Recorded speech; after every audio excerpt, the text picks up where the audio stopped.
Hi, Rob. This is Evan from Wilder Entertainment Company, and I know that usually when we have these talks, they're usually done in email, but I actually decided to actually focus more on doing a video. Something I had in mind when I first saw your message, so it's something I really wanted to do.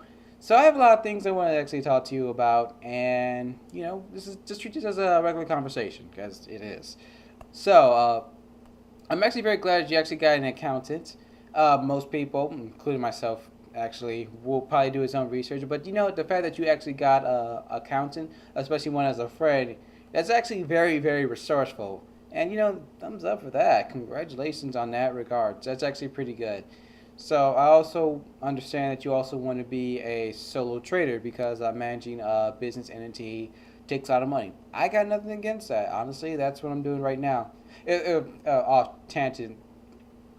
In America, we actually call it. In America, it's actually called a sole proprietorship. Just a little food for thought. But anyway, I understand that's something. That's something you want to do for obvious reasons. Managing a corporate entity takes like a lot of time to actually manage, especially on financial ground. And that's something. That's one of the reasons why right now I'm actually a solo proprietor at the moment right now, legally speaking. But I do understand that there is going to come a time where I have to create my own, create not create my, establish a legitimate corporation, not in the United States, but establish a legitimate corporation outside of myself. And I'm glad you understand why having a business entity is actually very, very important. And I just actually want to move on into the fact that you said that you actually want to start a corporation in the United Kingdom, and that's great. If you want to do that, that's actually very wonderful.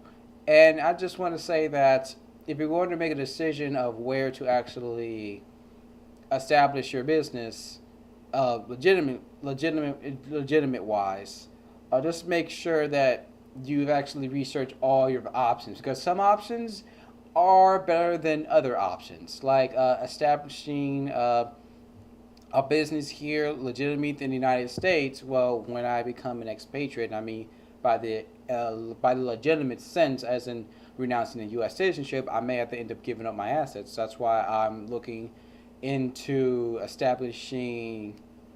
That's why I'm looking for establishing the business in another jurisdiction. So if I actually have the business in that other jurisdiction, I don't have to lose all my assets by through expiration or expirate or being expirate. Hi, I'm stumbling on my words right now. Expiration. That's not how you say it. Expatriation. Expatriation. That's what I'm looking for. So yeah. But there's just a whole world out there, and I understand that you want to actually start up a business in the UK. Just make sure you research a lot about what the other countries have to offer. So, in Andorra, which is actually a country in Europe, you can actually establish a legitimate business over there.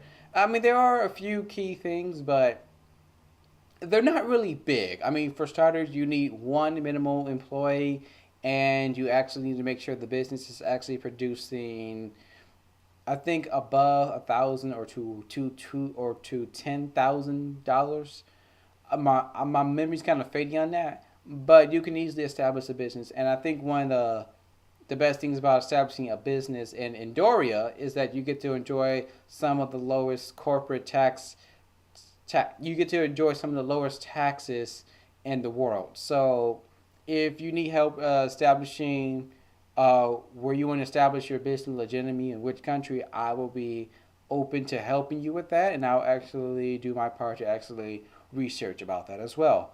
But I just want to say that if you are going to establish your business in United Kingdom, just don't do it in default and just do it when you actually understand what you're getting yourself into because when you establish a business in a certain country, you're kind of beholden to that country in a sense because you have to follow their rules because it's their jurisdiction. And some countries may be on. I don't know how to say this fallacy.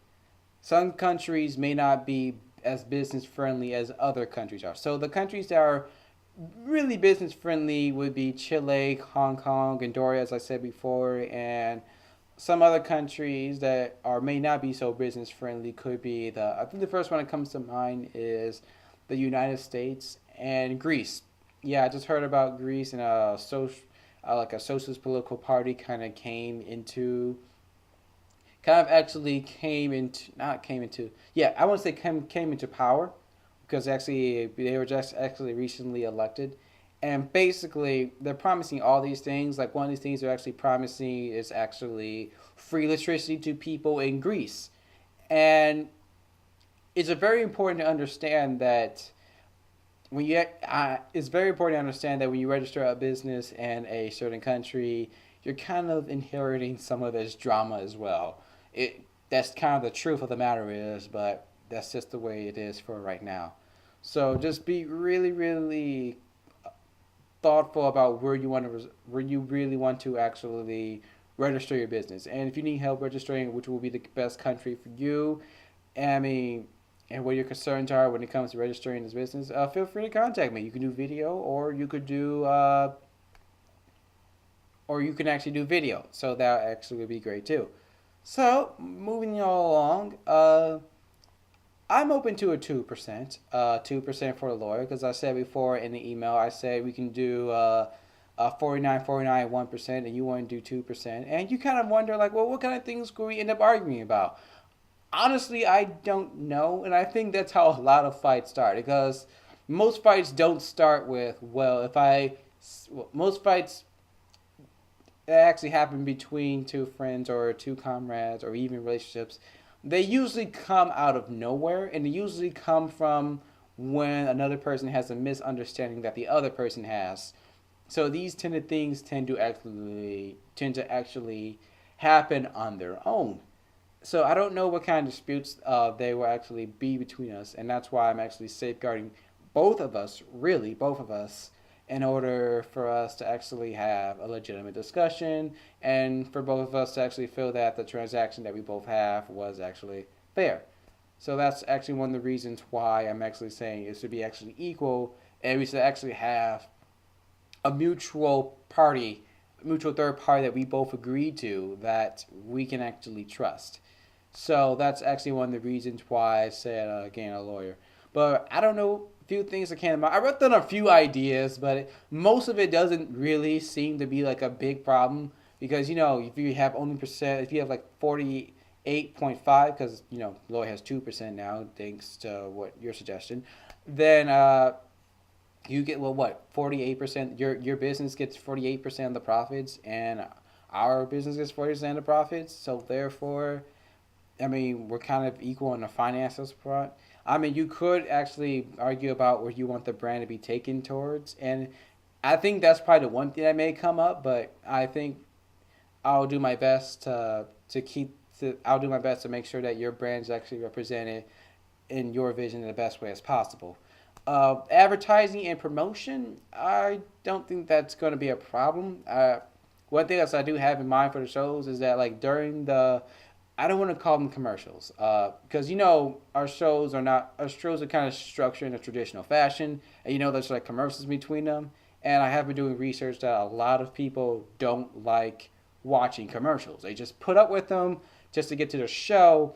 And I realize is that if you're ever gonna get sponsorships, we can't really call them commercials. We gotta call them the stories. They're actually more of a story. So they're more like something that you want to watch. They're an adventure. They're stories that you want to present to the audience. So it's a weird way of actually positioning that argument, but we can't have ads unless the sponsoring company is unable to actually sponsor the episode enough for an ad. So that's kind of what we're actually saying on that level as well. But yes, that's actually advertising promotion. Your show will be promoted within the shows that we actually have for that season. So anyone who's watching our shows will actually end up seeing your show as an advertisement, and then they will come by and check out your show during the commercial breaks or story breaks, I should call them. So that's what it pretty much is. So I don't know what the disputes we will have, but it is nice to be safeguarded against the fact that we may end up having. I think it's statistically likely I don't think, as much as I want to say that it won't be, but it's better to be safe than sorry. So that's kind of why I actually said that. So I understand you're also looking for a collaborator and a writer.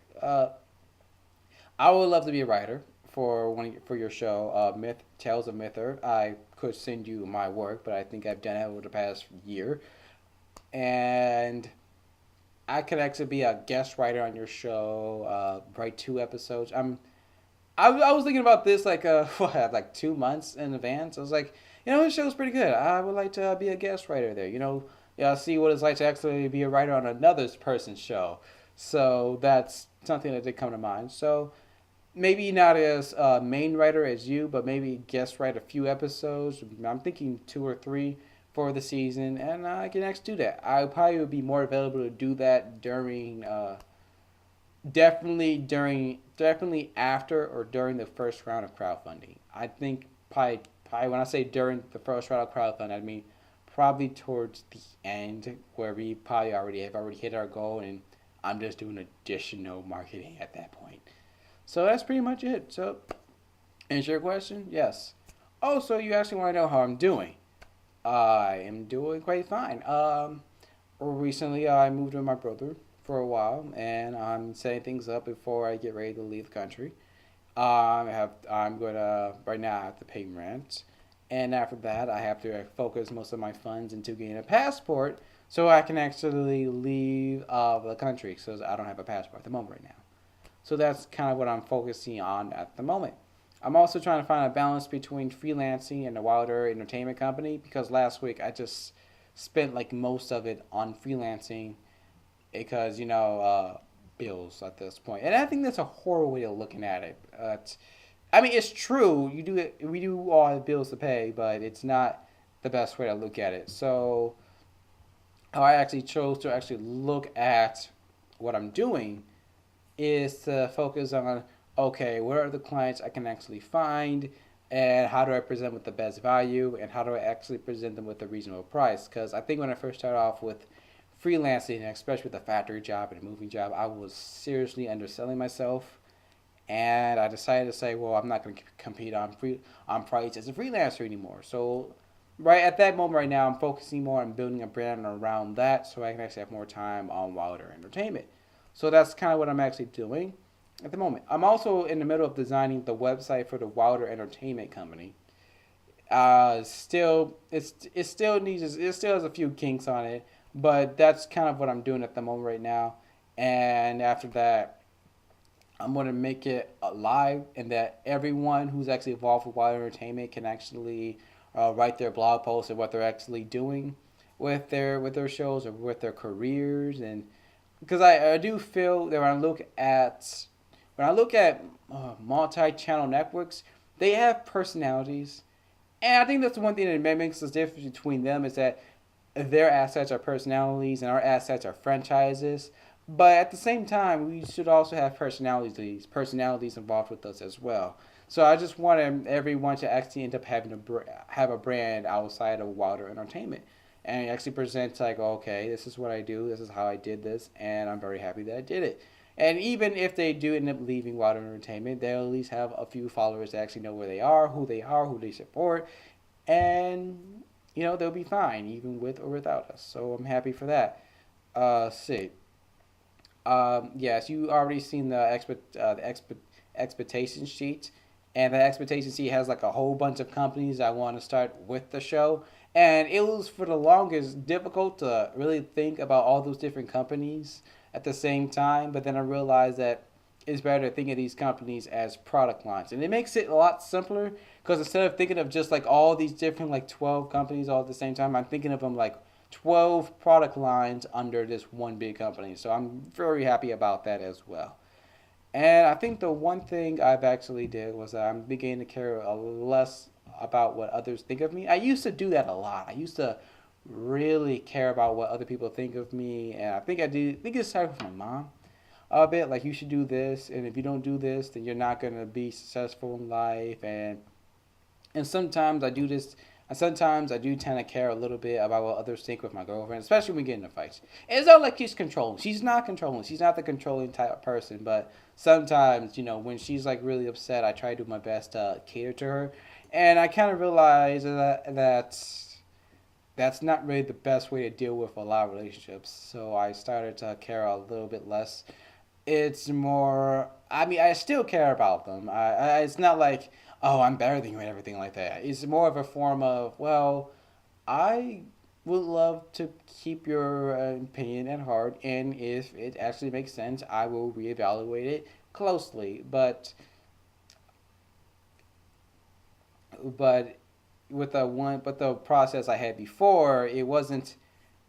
It was just more like I have to make sure this person's always happy, make sure they're always fun, and I just like at these times, like I'm pretty sure you've been in a relationship like a couple of times, but you just know that one day, you and your girlfriend. I'm assuming you're straight. I'm going to assume that. So then, no offense, no offense. My mind just went to another place. But anyway, uh, if you have your girlfriend and you stay together, you're happy with her, and then the next thing you know, just a fight just happened, and then you're just like, how did that happen? It's gonna happen. So it is funny. I'm dealing with this current relation fight as like a 40-year-old will deal with this if he was married to his wife. It doesn't mean I don't care. It doesn't mean I'm not going to try my best to remedy it, but it's more of a I'm going to be more mature and not treat this as the end of the world. And I think that goes for a lot of opinions that people have of me. So that's kind of what I'm doing. Well, anyway, I did my first video response. It's kind of cool. I think this actually saved me more time than actually typing. In fact, it has, honestly. I actually enjoy it. It's teaching me to be a better speaker, and I'm kind of happy about it. And it's teaching me to look directly at the camera. So that's actually pretty good. So I'm going to end it here. Oh, by the way, if you couldn't watch the video, I should have said that in before. I'll say in the email. But anyway, if you couldn't watch the video, I actually have an MP3. So if you're jogging or you're exercising, you can't listen to my voice, or you can't watch my face. Just feel free to listen to it on your smartphone or your phone, yeah, or your computer. Do you have an iPod? I still have an iPod. Where's my iPod? Okay, it's not an iPod. It's a budget iPod. It still works, and I think it's a little better because I actually got the SD card here, so it still kind of works a bit. Anyway, I'm stalling. Anyway, I'm really glad I did this video response instead of texting, and I can't wait to hear from you soon. Either video or text. Who cares? Mix it up. Okay. Ending the video. No. I hate when I have to minimize things.